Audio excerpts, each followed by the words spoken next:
I don't know how well this video is framed or nothing. I'm just out in the local forest and this light is completely blinding me.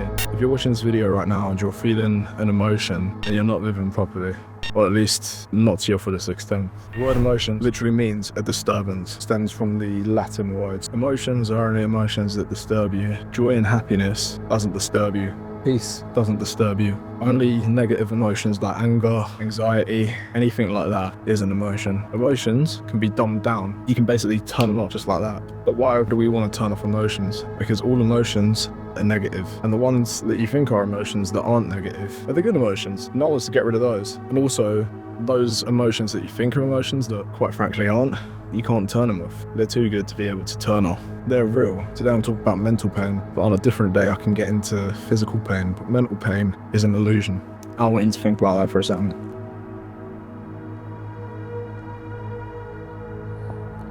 Now, how do you switch off these emotions like anxiety? You gotta be present in the moment. Right now, I'm in my town. They're probably the highest point of it.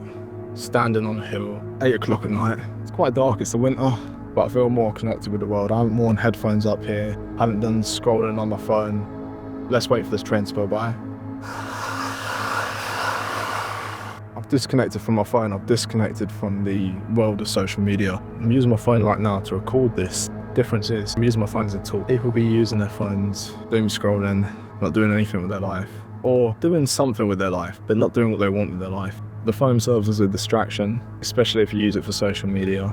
I recommend having a social media detox. This week, I've been on a social media detox.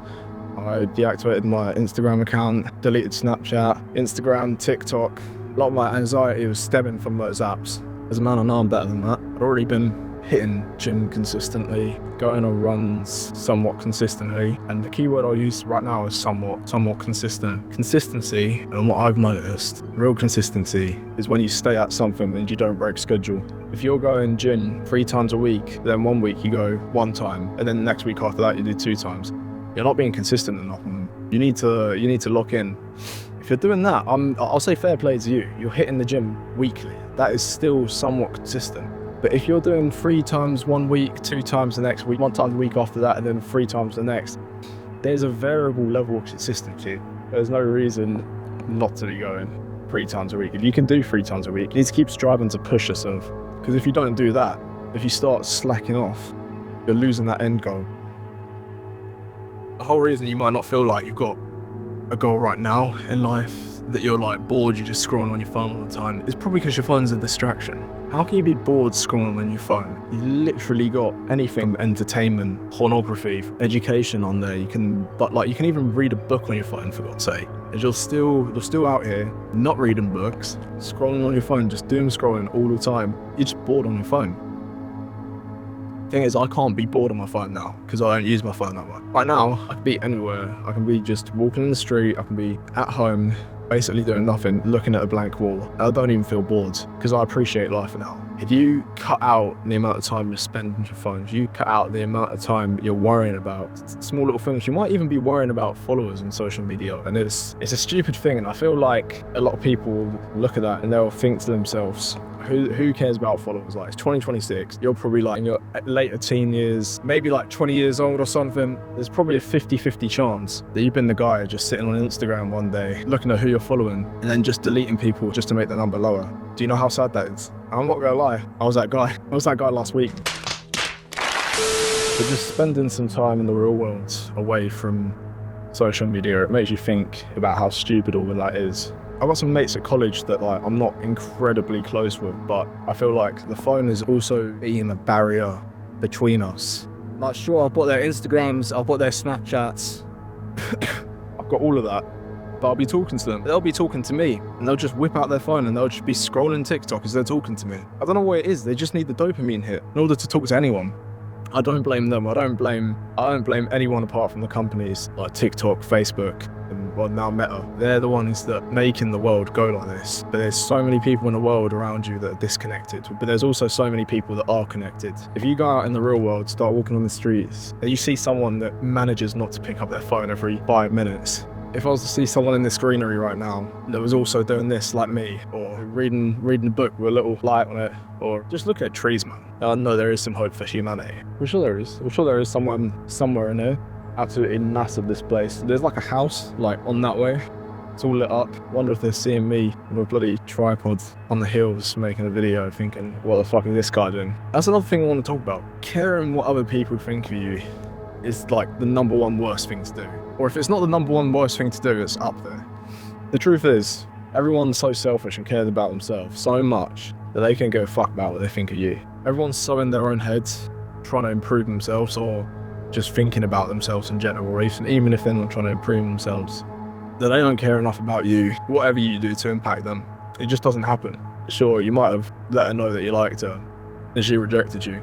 You only have the present moment to be embarrassed about something. And this is what I mean, going back to the point that you can switch off emotions. Being embarrassed, being upset, any of that, you can just turn off like that. Once the present becomes the past, you don't have to worry about it anymore. You have to get outside of your mind. You have to talk to your mind. Your mind is separate from your actual mind. So what I mean is the mind that you think with, the mind that starts telling you, I'm so embarrassed. Think of it as the parasite that lives inside your head. That parasite, you can get to leave your mind, as I said before, just like that. God, nothing that. And how can you do that, you might ask? You've got to remember, you have your own mind. Your mind has things that it automatically strives to do, and you've got what you want, right? So I'm going to call this the lazy part of your brain, is where the parasite lies. The switched on part of your brain is where you actually lie. You want to tell the parasite, like, mate, fuck off. This isn't even a big deal to me. I don't even care, bro. And the parasite will say, nah, mate, this is like the worst thing in the world. Overthinking, yeah?